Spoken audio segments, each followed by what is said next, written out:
Hello friend, welcome you all teachers point by Alok sir. Basically पिछली classes की अगर हम बात करें तो दिल्ली सल्तनत हमने कंप्लीट कर ली थी और हमने मुगल डायनेस्टी स्टार्ट कर दिया जहां पर हमने बाबर के बारे में देख लिया था। तो दिल्ली सल्तनत कंप्लीट होने के साथ साथ अगर हम बात करें तो अभी हम स्टार्ट करेंगे दिल्ली सल्तनत के कुछ इंपॉर्टेंट क्वेश्चन, और वो सारे क्वेश्चन जो एग्जाम में पूछे जा चुके हैं और आने वाले अपकमिंग एग्जामिनेशन के लिए काफ़ी इंपॉर्टेंट है। तो हमारे साथ आप बने रहिएगा और घर पे रहिएगा और घर पे ही रह के सारी पढ़ाई करिएगा।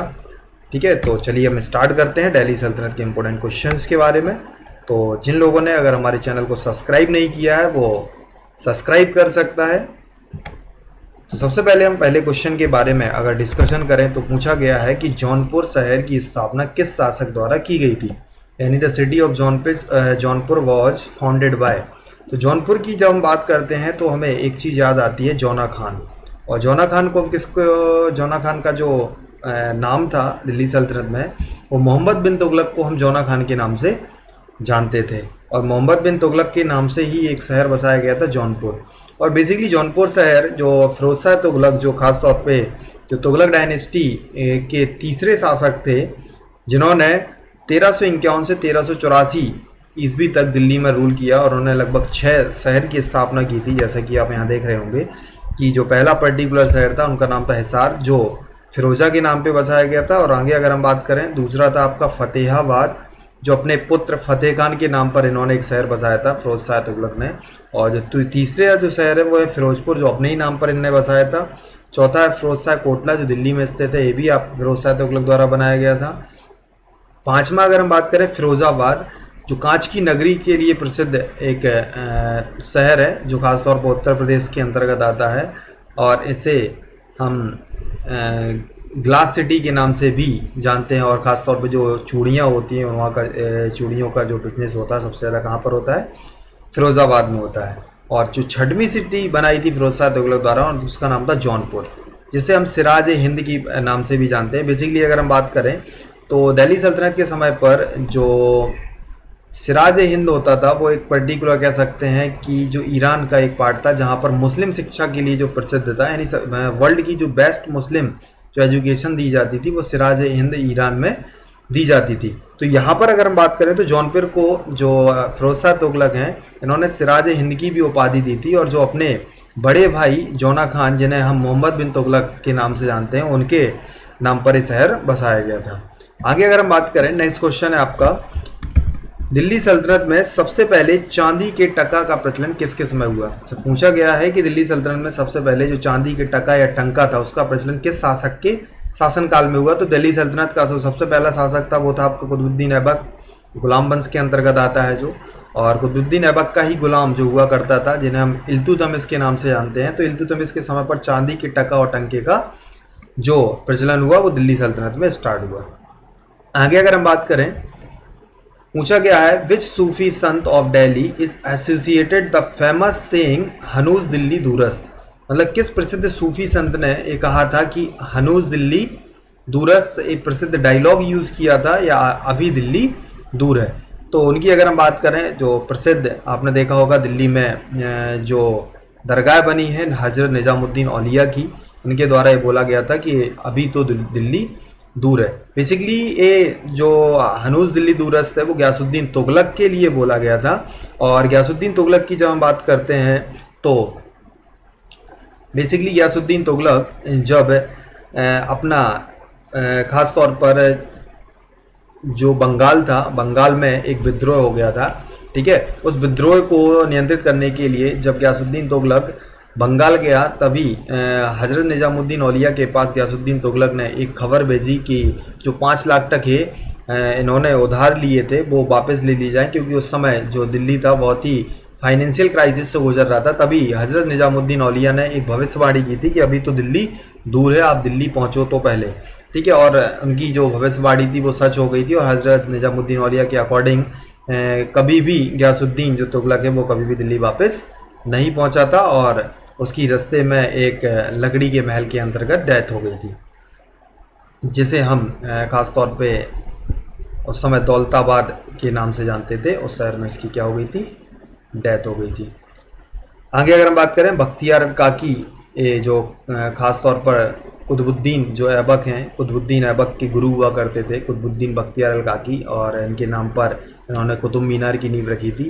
ख्वाजा मोइनुद्दीन चिश्ती की अगर हम बात करें, ठीक है, तो ख्वाजा मोइनुद्दीन चिश्ती की जो प्रसिद्ध कॉटेज या दरगाह है वो ख़ास तौर पे आपने देखा होगा कि राजस्थान में है, ठीक है, जैसे दरगाह शरीफ के नाम से हम जानते हैं। और आगे अगर हम बात करें मलिक मोहम्मद जायसी, तो मलिक मोहम्मद जायसी एक राइटर हैं जिन्होंने एक बुक लिखी थी जिनका नाम था पद्मावत। आगे अगर हम बात करें, नेक्स्ट क्वेश्चन आपसे पूछा गया है कि प्रसिद्ध नालंदा जो विश्वविद्यालय था वो किसके द्वारा तोड़ा गया था। तो नालंदा विश्वविद्यालय का जो तोड़ने का काम करवाया था सबसे पहले वो करवाया था बख्तियार खिलजी ने।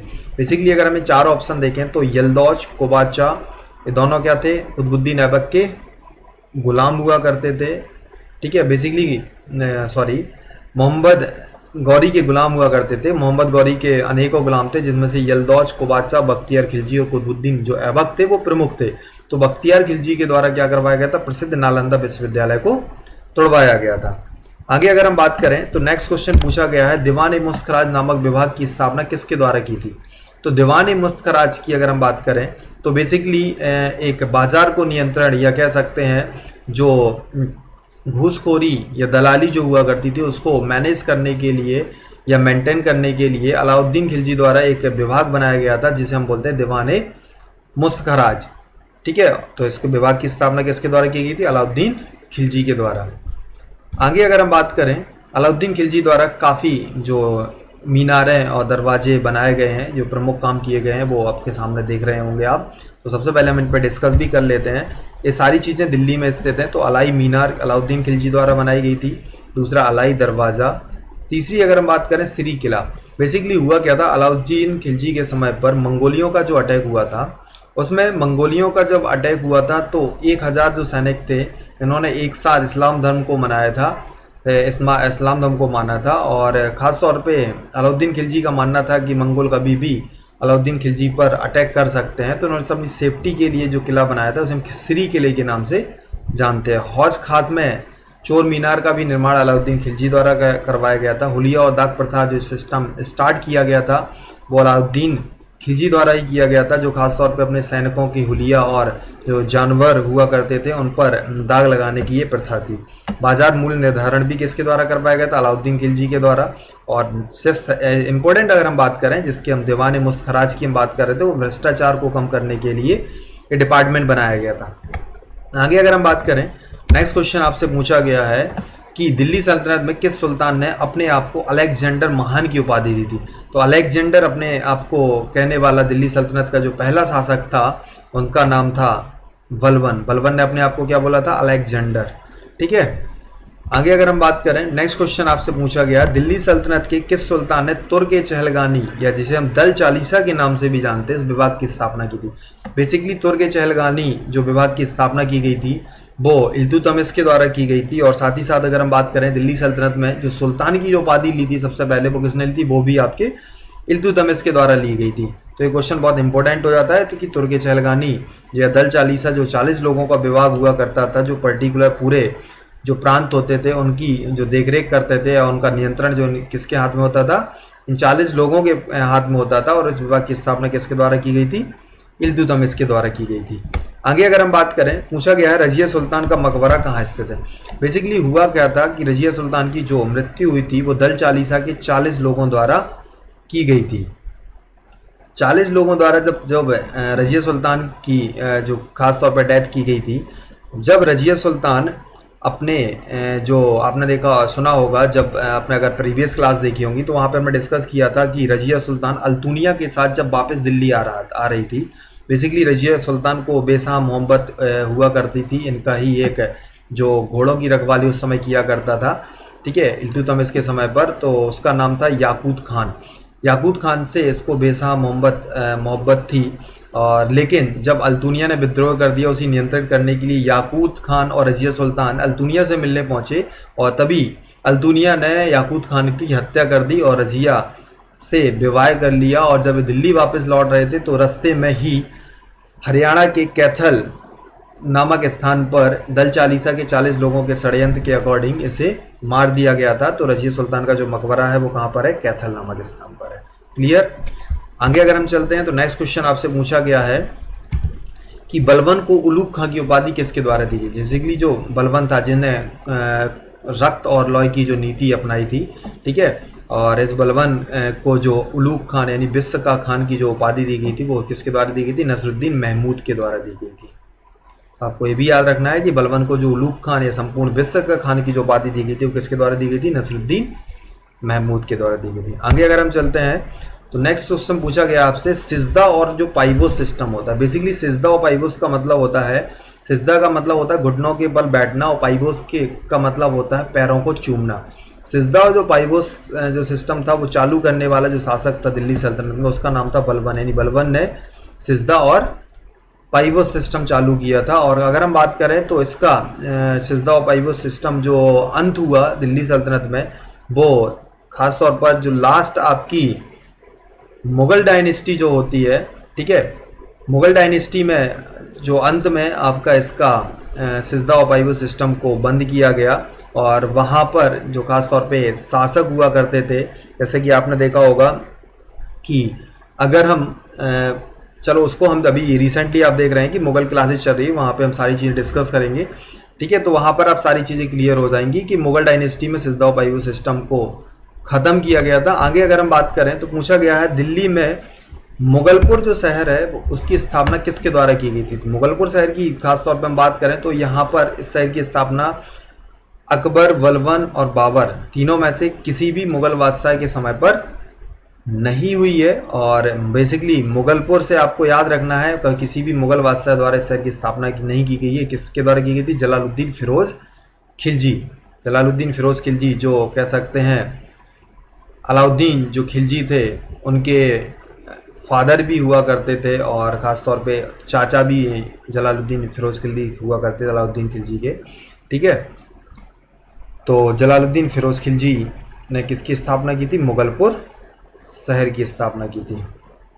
बेसिकली मुगलपुर शहर की स्थापना जैसे कि अभी डिस्कस कर चुके हैं आपसे कि जो 1000 मुस्लिम थे जिन्होंने एक साथ इस्लाम धर्म को अपनाया था, जब मंगोलों का भारत आक्रमण हुआ था तो उस समय जलालुद्दीन फिरोज खिलजी द्वारा एक साथ 1000 मुसलमानों ने जब इस्लाम धर्म कबूल किया था तो उनके लिए एक शहर बसाया गया था और उस शहर को हम क्या बोलते हैं, मुगलपुर। तो यहाँ पर मुगलपुर से मतलब है मुगलों का के लिए जो शहर बसाया गया था वो है आपका मंगोलियों के लिए जो शहर बसाया गया था उसे हम क्या बोलते हैं, मुगलपुर शहर, जो दिल्ली में स्थित है। आगे अगर हम बात करें पूछा गया है किस शासक के समय प्रसिद्ध उपन्यास पद्मावत मलिक मोहम्मद जायसी द्वारा लिखी गई थी। पर देखो दो चीजें यहाँ पर क्लियर होती हैं कि प्रसिद्ध जो उपन्यास पद्मावत है वो किसके द्वारा लिखा गया, मलिक मोहम्मद जायसी के द्वारा, पहला क्वेश्चन। और दूसरा क्वेश्चन आपका बनता है कि किसके शासन काल के दौरान इस उपन्यास को लिखा गया था। तो इस उपन्यास को जो लिखा गया था वो शेरशाह सूरी के समय पर लिखा गया था, जब 1540 ईस्वी के समथिंग मलिक मोहम्मद जायसी द्वारा कौन से उपन्यास लिखा गया था, पद्मावत उपन्यास लिखा गया था, ठीक है। आगे अगर हम बात करें नेक्स्ट क्वेश्चन पूछा गया आपसे प्रसिद्ध कोहिनूर हीरा जो मलिक काफूर को मिला था वो किस शासक के द्वारा मिला था। बेसिकली मलिक काफूर की अगर हम बात करें तो मलिक काफूर आपने देखा होगा अलाउद्दीन जो खिलजी था उसको जब वो गुजरात मिशन पे गया था तो गुजरात मिशन में 1000 दिनार में एक अपने लिए गुलाम खरीद कर लाया था और उसी का नाम था क्या, मलिक काफूर। बेसिकली मलिक काफूर को जब वारंगल अभियान के लिए भेजा गया और ख़ासतौर पे वारंगल अभियान में उस समय प्रताप रुद्रदेव रूल कर रहे थे। कहाँ पे, ख़ासतौर पे जैसे कि आपने हैदराबाद जो अभी करंट सिटी है, ठीक है, वहाँ पर कौन रूल कर रहा था, प्रताप रुद्रदेव। प्रताप रुद्रदेव ने मलिक काफूर के सामने अपने आप को सरेंडर किया। एक सोने की प्रतिमा जो जंजीरों से लिपटी हुई थी वो मलिक काफूर को दी और अपने आप को सरेंडर कर दिया था। और तभी प्रताप रुद्रदेव द्वारा मलिक काफूर को एक बहुत कीमती हीरा दिया गया था और इस हीरो को हम क्या बोलते हैं, कोहिनूर हीरा। तो प्रताप रुद्रदेव आपको याद रखना है कि मलिक काफूर को जो हीरा दिया गया था किसके द्वारा दिया गया था, प्रताप रुद्रदेव के द्वारा दिया गया था 1308 में, जब वारंगल अभियान के लिए इसे अलाउद्दीन खिलजी ने इसको भेजा था। दक्षिण भारत पर खासतौर पे जो अभियान हुआ था वारंगल जो प्रमुख है, जहाँ पे खासतौर पे प्रताप रुद्रदेव की अगर हम बात करें तो एक काकातीय डायनेस्टी से बिलोंग करता था। राघव चेतन की अगर हम बात करें तो इसी के कारण ही खास तौर पे जो पद्मावत है वो लिखी गई है, ठीक है। और जो अगर प्रीवियस क्लास हमारी विजिट करना तो वहाँ पर आपको सारी चीज़ें क्लियर हो जाएंगी, जहाँ पर हमने अलाउद्दीन खिलजी के बारे में सारी चीज़ें डिस्कस की हैं। आगे अगर हम बात करें, नेक्स्ट क्वेश्चन आपसे पूछा गया है दौलताबाद शहर की जो स्थापना है किस सुल्तान द्वारा की गई। अगर हम बात करें तो मोहम्मद बिन तुगलक ने खासतौर पर जो अपनी कैपिटल थी वो दिल्ली से देवगिरी शिफ्ट की थी। और देवगिरी जब शिफ्ट की थी कैपिटल, क्योंकि उस समय दक्षिण भारत से काफ़ी आक्रमण हुआ करते थे और इसी से विचलित होकर मोहम्मद बिन तुगलक ने दिल्ली से दौलताबाद कैपिटल शिफ्ट की और बाद में उसे उसी पर्टिकुलर कैपिटल को दौलताबाद से दिल्ली शिफ्ट करना पड़ा। तो दिल्ली से उसे देवगिरी शिफ्ट की थी और देवगिरी का नाम क्या बदल के रखा गया था, दौलताबाद। तो दौलताबाद किसके द्वारा बनाया गया था, मोहम्मद बिन तुगलक के द्वारा बनाया गया था। आगे अगर हम बात करें, नेक्स्ट क्वेश्चन है आपका, दिल्ली सल्तनत का अंतिम सुल्तान कौन था। बेसिकली अगर हम बात करें कि जब आपने इल्तुतमिश पढ़ा था तो इल्तुतमिश के शासनकाल के दौरान ही सुल्तान नामक जो शब्द था तो दिल्ली सल्तनत में प्रचलित हुआ था। और जो अंतिम दिल्ली सल्तनत का बादशाह हुआ वो अंतिम सुल्तान कहलाएगा। तो लोधी वंश ने रूल किया था दिल्ली सल्तनत पे लास्ट में लगभग 1451 से 1526 ईस्वी तक दिल्ली सल्तनत में किसने रूल किया था, लोधी वंश में। और लोधी वंश का संस्थापक तो था आपका बहलोद लोधी, लेकिन लोधी वंश का अंतिम जो शासक था वो था आपका इब्राहिम लोधी। तो इसका आंसर कौन सा होगा, इब्राहिम लोधी। तो आपको ये भी याद रखना है। तो यहाँ पर हमने 15 जो इम्पोर्टेंट क्वेश्चन हैं वो सारे कंप्लीट किए हैं। इसके पहले भी मैं ऑलरेडी मिडिवल इंडिया की एक MCQs क्लास ले चुका हूँ। वहाँ पर भी हमने जो भी अपनी दिल्ली सल्तनत है उसके काफ़ी इंपॉर्टेंट क्वेश्चन वहाँ पर भी डिस्कस किए हैं। तो जिन लोगों ने वो क्लास विजिट नहीं की है तो teacher point by Alok sir में वो पर्टिकुलर क्लास विजिट आप कर लीजिएगा, तो वहाँ से भी काफ़ी क्वेश्चन आपके कवर हो जाएंगे। तो हमारे साथ बने के रहने के लिए बहुत बहुत धन्यवाद। और जिन मेरी लास्ट रिक्वेस्ट है आपसे कि जिन बच्चों ने या जिन फ्रेंड्स ने अभी तक हमारे YouTube चैनल को सब्सक्राइब नहीं किया है तो वो सब्सक्राइब कर लीजिए। अगर वीडियो पसंद आया तो लाइक कर दीजिए और अपने फ्रेंड सर्कल में शेयर भी कर दीजिए। हमारे साथ बने रहने के लिए थैंक यू वेरी मच।